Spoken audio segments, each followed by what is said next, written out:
आज हम करने की दूसरी बात की बात करेंगे जिससे वो दानवीर कर्ण बने, जिसका नाम है चंदन की लकड़ी।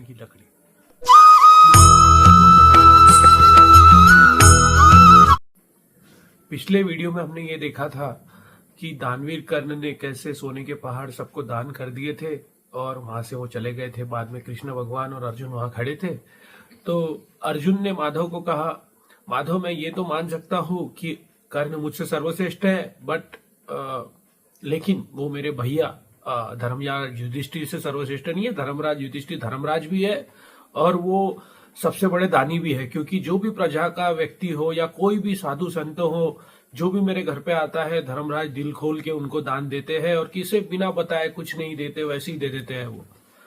तो माधव मुस्कुराए और माधव ने कहा कि अगर अगर तुमको इसकी भी परीक्षा लेनी है, अगर इसका भी तुम्हें एविडेंस चाहिए तो हम फिर से वो भी हम कर लेंगे। तो अर्जुन ने बोला, हाँ मुझे ये परीक्षा लेनी है, मुझे ये देखना है कि कर्ण मेरे बड़े भैया युधिष्ठिर से भी सर्वश्रेष्ठ है। तो माधव ने बोला ठीक है, तो आज रात को तुम आ जाओ, रात को हम आज परीक्षा लेने जाएंगे दोनों के घर। तो अर्जुन आ गया और माधव ने दोनों के, अर्जुन के खुद के और खुद का दोनों का रूप चेंज कर लिया और दोनों को एक संत के, एक साधु के रूप में उन्होंने ढलित कर लिया। दोनों भी साधु बन गए और साधु बन के उन्होंने मौसम पूरा बारिश वाला कर दिया और जोरों से बारिश शुरू हो गई सभी तरफ। फिर माधव ने जैसी बारिश तेज हो गई, फिर वो बोले कि चलो हम पहले युधिष्ठिर के घर जाएंगे। और युधिष्ठिर के घर गए, फिर युधिष्ठिर आए, युधिष्ठिर ने उनका बहुत अच्छे से स्वागत किया, दोनों भी संतों का, जो कि माधव और अर्जुन ही थे, लेकिन उनके वेश चेंज थे। तो युधिष्ठिर आए, युधिष्ठिर ने दोनों को बुलाया, अच्छे से उनको पूछा कि पानी लोगे, भोजन लोगे, जो भी है सब पूछा युधिष्ठिर ने।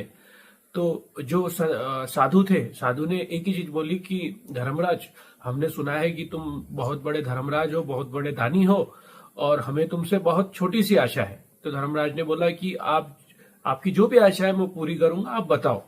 तो फिर से महाराज ने बोला कि एक बार पक्के में यानी क्लियर कर दो कि आप वो पूरी करोगे या नहीं। तो धर्मराज ने कहा, हाँ मैं करूंगा, आपकी जो भी आप बोलोगे मैं पूरा करूंगा, आप बताओ। तो साधु ने कहा कि मुझे सूखी चंदन की लकड़ी चाहिए, हमारा कल एक यज्ञ है और वो यज्ञ के लिए मुझे सूखी चंदन की लकड़ी की जरूरत है। तो धर्मराज ने कहा, ये तो बहुत छोटी सी बात है। उन्होंने जो अपना गोडाउन था, जो भंडार था, वो भंडार के जो सैनिक थे उनको बुलाया और सैनिकों को बोला कि स्वामी जी के लिए, महाराज जी के लिए तुम 2 बोरी चंदन की लकड़ी लेके आ जाओ। तो सैनिक गए, सैनिक ने देखा तो वो भंडार गृह में कोई चंदन की लकड़ी मौजूद नहीं थी। तो उन्होंने आके राजा को बोला कि महाराज, चंदन की लकड़ी तो हमारे पास में अभी नहीं है। तो उन्होंने कहा कि और दूसरे महल में देखो कहीं पे है क्या। तो उन्होंने देखा कि नहीं थी, वहां पे चंदन की लकड़ी नहीं थी।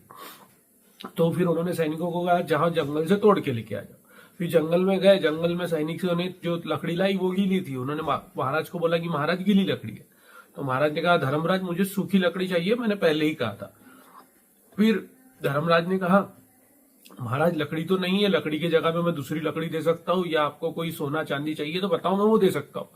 तो महाराज गुस्से में आए और महाराज ने बोला, मैंने पहले ही कहा था कि अगर तुम पूरा नहीं कर सकते तो पहले ही मत हमें वचन दो, अभी भी बोलो कि अभी भी तुम पूरी कर सकते हो क्या। तो धर्मराज ने उन्हें क्षमा मांगा और उन्होंने कहा, नहीं महाराज, अभी तो मैं नहीं पूरी कर सकता, क्योंकि मेरे यहाँ पे अभी सूखी चंदन की लकड़ी नहीं है और जंगल में जो भी सूखी लकड़ी तो है नहीं, सभी गीली लकड़ी है।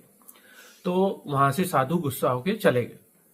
फिर वहां से वो गए कर्ण के घर पे, कर्ण के जो महल थे, कर्ण के महल पे गए और कर्ण के महल पे भी उन्होंने सेम किया। कर्ण को कहा कि बताओ, कर्ण को कहा कि हमारी छोटी सी एक मनोकामना है, वो पूरी करोगे क्या। तो कर्ण ने भी कहा कि जो भी आप कहोगे तो वो मैं पूरी करूंगा। तो साधु ने कहा कि देखो, तुम्हारे जैसी एक राजा ने भी कहा था कि वो पूरी करेंगे, बट वो विफल हो गए, असफल हो गए। उन्होंने हमारी मनोकामना थी वो पूरी नहीं कर पाए, तो सोच समझ के तुम वचन दो।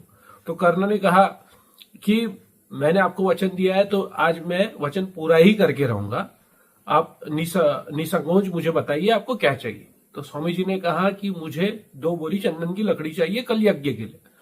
तो कर्ण ने कहा ठीक है। कर्ण ने भी अपने सैनिकों को बुलाया और उन्होंने बोला, जाओ अपने भंडार गृह में और वहां से चंदन की लकड़ी लेके आओ। तो वहां के भी जो सैनिक गए और सैनिक ने देखा वहां चंदन की लकड़ी नहीं थी। क्योंकि जो माधव थे, माधव की लीला तो अभी जानते हैं, माधव ने ही लकड़ियों को वहां से हटा दिया था।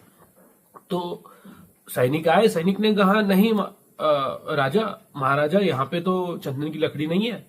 तो कर्ण ने भी कहा जाओ जंगल से तोड़ के लेके आ जाओ। वो जंगल में गए तो जंगल में जो लकड़ी थी गीली थी। फिर महाराज बोले कि मुझे गीली लकड़ी नहीं चाहिए थी। महाराज गुस्से में आने लगे। तो कर्ण ने बोला स्वामी जी आप थोड़ा वेट कीजिए, थोड़ा आप विश्राम कीजिए, मैं आपको चंदन की लकड़ी दूंगा, जरूर दूंगा। फिर वो सैनिकों को लेके गया अंदर और सैनिकों को उन्होंने बोला कि जो उनका एक जो विश्राम गृह है वो पूरे चंदन की लकड़ी का बना हुआ है। तो बोले विश्राम गृह आप पूरा गिराओ, पूरा तोड़ दो और ये पूरी लकड़ी महाराज जी को दो। तो सैनिकों ने बोला भी कि ये आपका विश्राम गृह है, बट कर्ण ने कहा नहीं, हमने महाराज जी को वचन दिया है, तो आप पूरा ये विश्राम गृह पूरा तोड़ दीजिए। और उसने वो विश्राम गृह तोड़ने के बाद उनका महल भी गिर गया। वो पूरा वो चंदन की लकड़ी उन्होंने जमा की और वो चंदन की लकड़ी उन्होंने महाराज को दी। तो महाराज देख के बहुत प्रसन्न हुए और महाराज ने बोला भी इससे तो तुम्हारा महल भी गिर गया।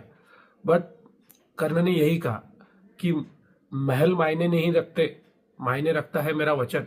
और अगर मेरे घर पे कोई भी साधु संत आता है और वो अगर इतनी छोटी सी मनोकामना मुझे बोलता है और मैं ये भी पूर्ण नहीं कर पाया, तो मैं किस बात का राधेय हूं।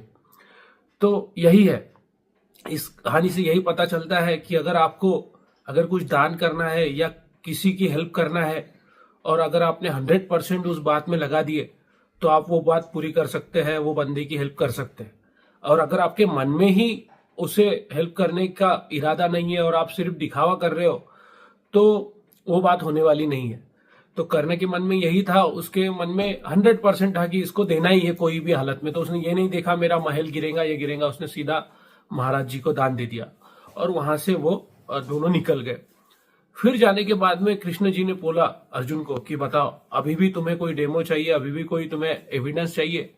तो अर्जुन ने हाथ जोड़ के माधव से क्षमा मांगी और कहा माधव आज मैं मान गया कि कर्ण ही सबसे सर्वश्रेष्ठ है। और उस दिन के बाद में अर्जुन की कर्ण के प्रति देखने की दृष्टि बदल गई थी और उसी दिन के बाद में अर्जुन कर्ण की रिस्पेक्ट करने लगा था। ये वीडियो अगर आपको पसंद आया होगा तो आप प्लीज लाइक कीजिए और कमेंट में हरे कृष्णा लिखिए। हरे कृष्णा, जय श्री राम।